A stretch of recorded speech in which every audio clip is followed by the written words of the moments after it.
Olá, continuando então os nossos estudos a respeito do atendimento fraterno. Hoje nós estamos com o André e o Jorge não pôde estar aqui por questões pessoais. E então nós vamos continuar agora discutindo o caso do André e o caso da Fabiane no processo ou na etapa que nós chamamos de construção da problemática ou construção do tema do atendimento. E nós já discutimos então o caso do Jorge e da Soraya, conseguimos fazer todos os enquadramentos para extrair o tema doutrinário. Agora nós vamos tentar fazer a mesma coisa com o caso do André e da Fabiane para extrair o tema doutrinário e saber que orientações doutrinárias que nós precisamos trazer em cada um desses casos. Depois nós temos os encaminhamentos e aí fazemos o encerramento do caso. O caso do André, do pouco que a gente precisa ter em mente agora, é de que falávamos de um homem que fez crise de pânico e que foi orientado que procurasse o centro espírita. Então, a nossa pergunta, já fizemos a etapa do ouvir, lembram, quem está nos acompanhando? Já fizemos a etapa do ouvir, já fizemos as perguntas que precisávamos para melhor compreender o problema, e aí surge o questionamento. Por que você procurou a casa espírita? O que a pessoa diria, André? Ele disse que foi orientado a procurar a casa espírita porque poderia ser uma perturbação espiritual que estava causando essas crises de pânico nele. Então, procurou o centro espírita porque queria saber se era a perturbação espiritual que estava causando. A gente já se alvoroça com isso e vai se intrometer no assunto. Certo? Não. Fracasso total, porque não é esse o nosso caminho. A gente precisa saber com quem a gente está falando. O que essa pessoa pensa a respeito disso, como que ela se sente, para que a gente saiba qual é a nossa entrada. Existem milhares de possibilidades de conteúdos que a gente pode trazer. Vai depender do que essa pessoa sabe ou não sabe, do que ela pensa ou não pensa a esse respeito, para a gente saber que tipo de esclarecimento doutrinário que a gente traz. Então, tendo essa resposta, teríamos que perguntar, tá, mas o que você pensa a respeito da sua situação? Eu penso que eu estou fazendo o tratamento com um psiquiatra, o tratamento deu resultado por algum tempo e eu voltei a ter as crises de pânico. Então, um amigo que é espírita falou que eu procurasse. Eu não tenho conhecimento de espiritismo, estou vindo aqui por causa desse amigo que falou que poderia ter causa espiritual, poderia ser alguma perturbação. Difícil, né? Porque estamos tudo aqui no vamos ver. Ele se enrolando porque ele não sabia que eu ia perguntar isso e agora eu mais enrolado porque eu não sei o que eu vou perguntar agora. Então, deixa eu ver se eu entendi. Você não tem nenhuma reflexão, você não cogita se pode ser espiritual ou não. O que passa na tua cabeça? Tenta me explicar melhor. Eu falaria isso mesmo no atendimento. Tenta me explicar melhor, porque eu preciso bem compreender a situação para saber como encaminhar. O que é para você essa perturbação espiritual? Eu fico imaginando assim que poderia ser alguma macumba, algum trabalho que fizeram para mim, que poderia ser algum espírito que fica me perseguindo, me perturbando, porque eu acordo no meio da noite assustado e parece que tem alguém me seguindo, sinto alguma coisa assim de perseguição, me sinto assustado. O que eu imagino que pode ser nessa situação. Então, não é uma coisa completamente nova o que você está me falando, porque você traz uma sensação como se tivesse alguém ali, acorda assustado no meio da noite e te dá então essa sensação de que pode ter uma interferência espiritual. Sim. Porque veja, se ele ficasse só no campo da macumba, a gente daí ia falar de outro nível de conversa, né? E a gente ia caminhar justamente, olha que interessante, se ele falasse da coisa da macumba, a gente ia caminhar justamente para essas questões no Livro dos Espíritos, do quanto que tem poder de interferir nas pessoas ou não. Agora, quando ele está falando da relação com os espíritos, da presença de espíritos que possam querer lhe fazer mal, nós vamos para outras questões do livro dos espíritos. Então, dependendo da situação, é para onde a gente vai. E se eu vou falar de influência espiritual quando ele está pensando em macumba, ou se eu vou falar de macumba quando ele está pensando em influência espiritual, não vai conseguir atingir o objetivo. Então, a gente não tem que ter medo de perguntar, e essa parte da construção da problemática, a gente pergunta às vezes 2 ou 3 vezes a mesma questão, com palavras diferentes, né? Por que você procurou? Mas então, o que te trouxe ao centro espírita? É a mesma pergunta.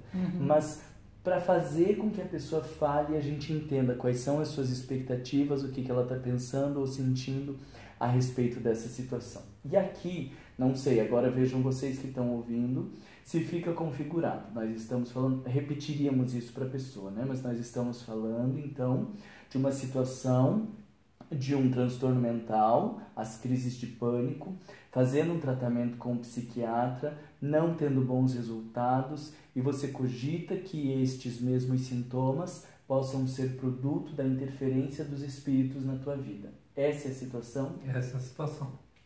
Vocês concordam?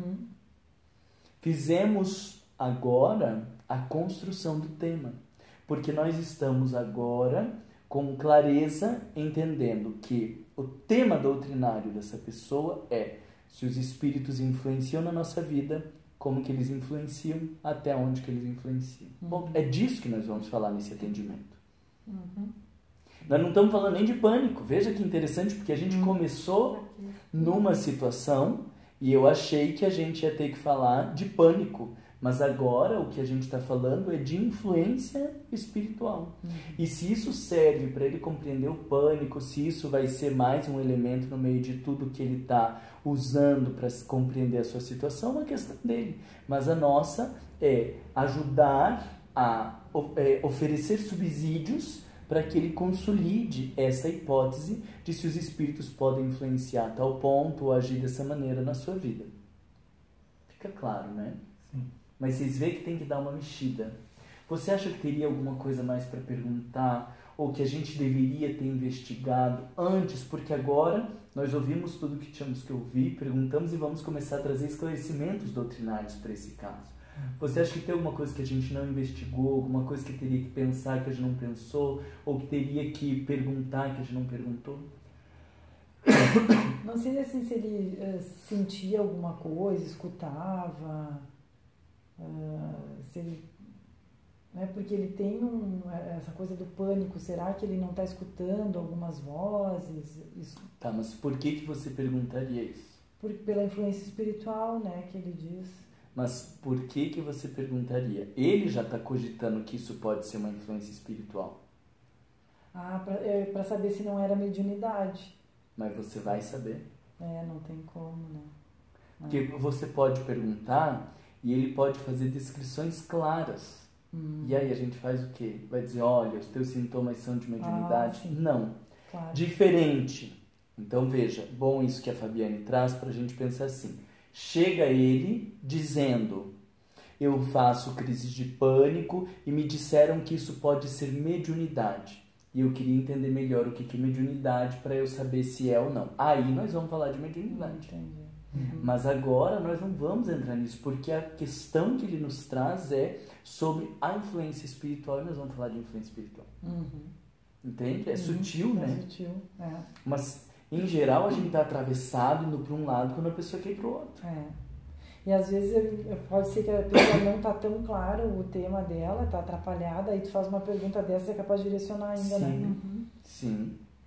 Direcionar para as nossas loucuras, né? Exato. Então, tem alguma coisa, você acha? Não, acho que seria só isso mesmo.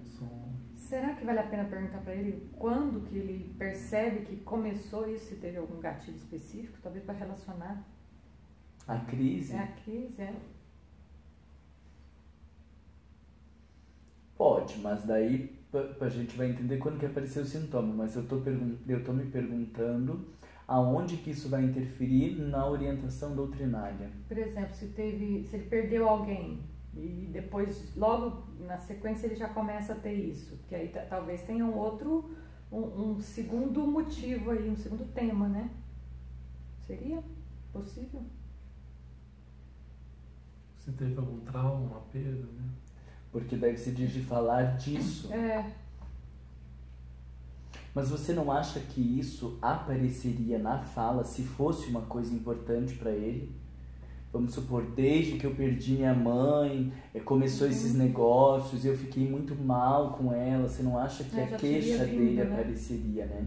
Porque a grande preocupação é isso, né? Não tá dormindo, não tá conseguindo lidar com isso. Então, pelo que eu tô entendendo esse discurso, vê se fica isso para você. Mas pelo que eu tô entendendo esse discurso, a causa já ficou lá para trás, o negócio é como que eu sobrevivo com isso agora, né?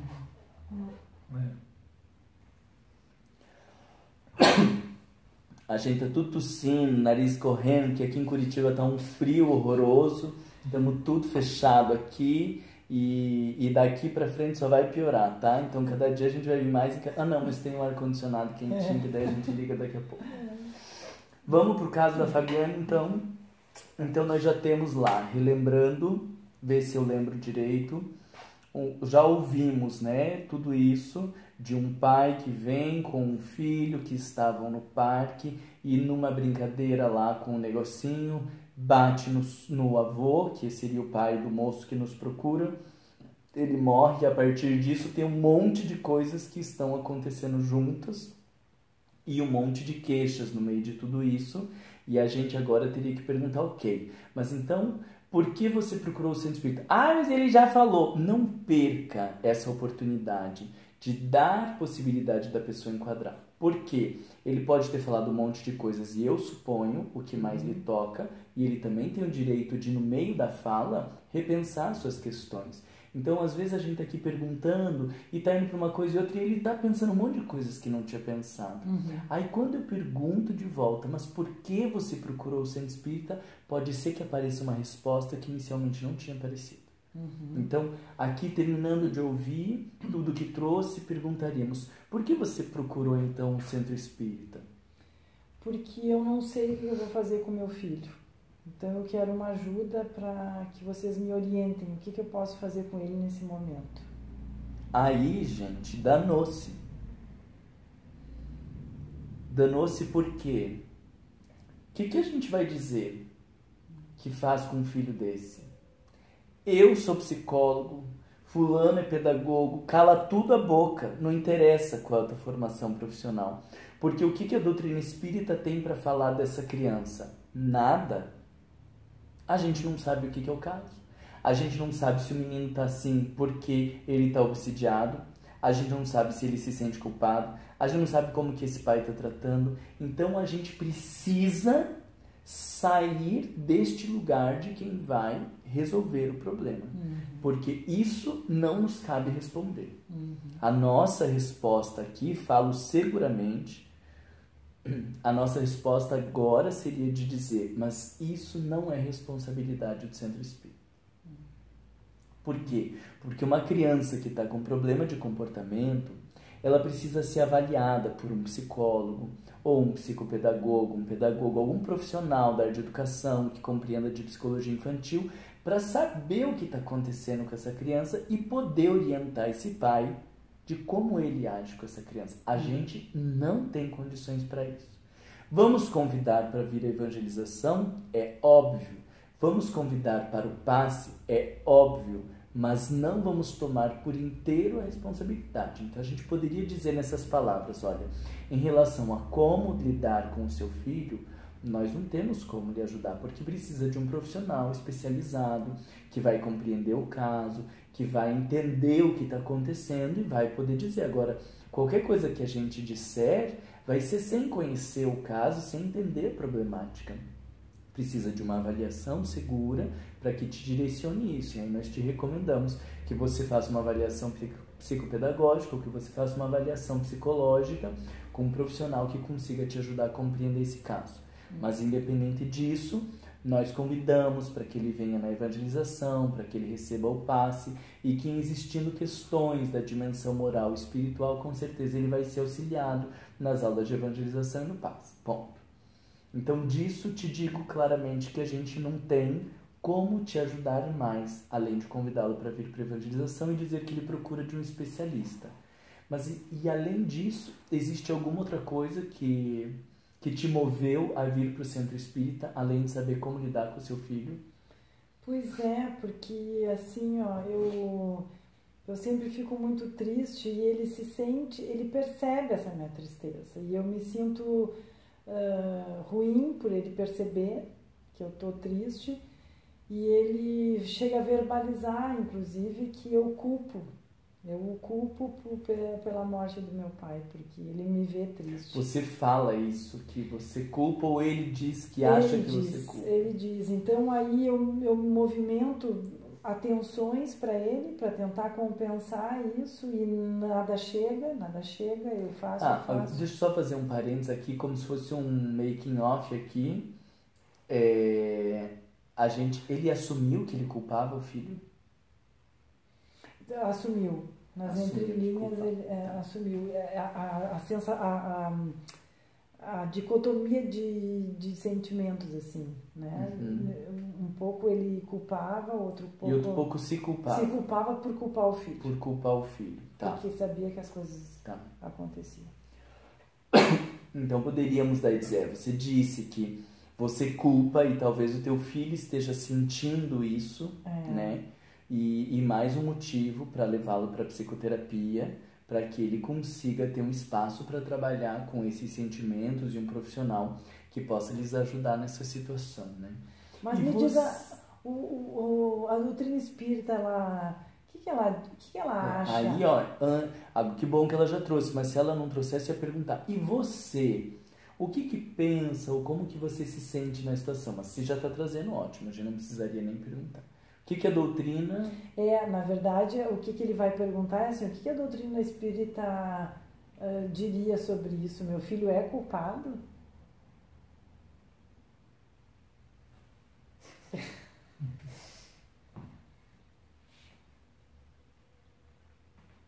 Que pergunta delicada, né?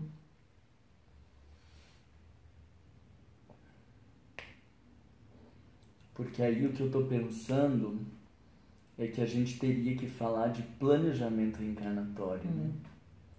Que o momento da vida e o momento da morte, apesar de que daí tem que explicar de assassinato tudo, né? Tem muita coisa, né? Então, talvez a primeira resposta mais fácil seria... O ruim é que agora que a gente não está sob inspiração, né? Porque quando está fazendo atendimento fraterno, parece que a intuição flui, que é uma maravilha, né? Mas podiam estar inspirando agora também. Então, a pessoa perguntando o que a doutrina espírita disse, o meu filho é o culpado, a gente rapidamente, então, já pode ir dizendo, a gente não tem como fazer esse tipo de posicionamento, de dizer quem que é culpado ou quem que não é culpado, porque a doutrina espírita não tem como dizer desta situação específica.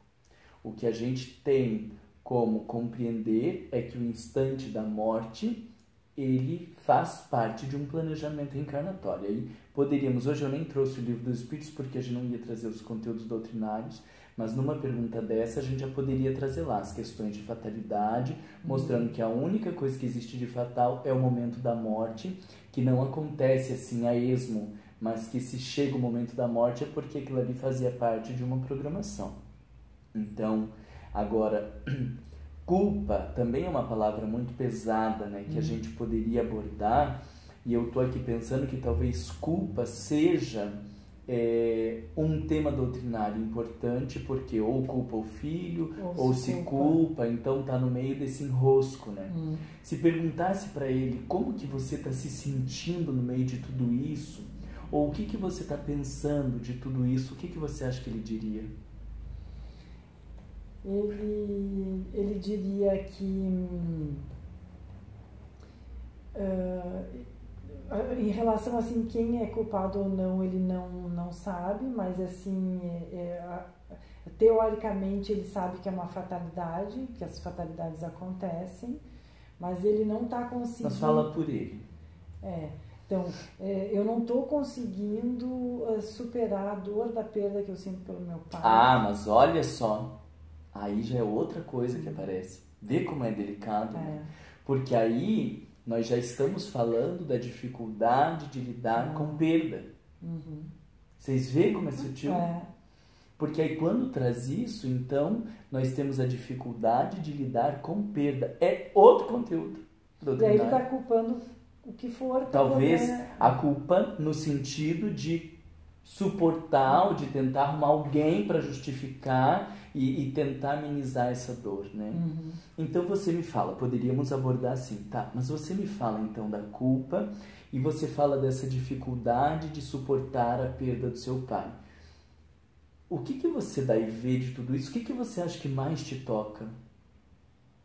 Porque você me disse de culpar o filho, de se culpar da falta do pai. É a falta do meu pai. Porque ele era um parceiro meu, ele era um orientador no meu trabalho, ele era um amigo.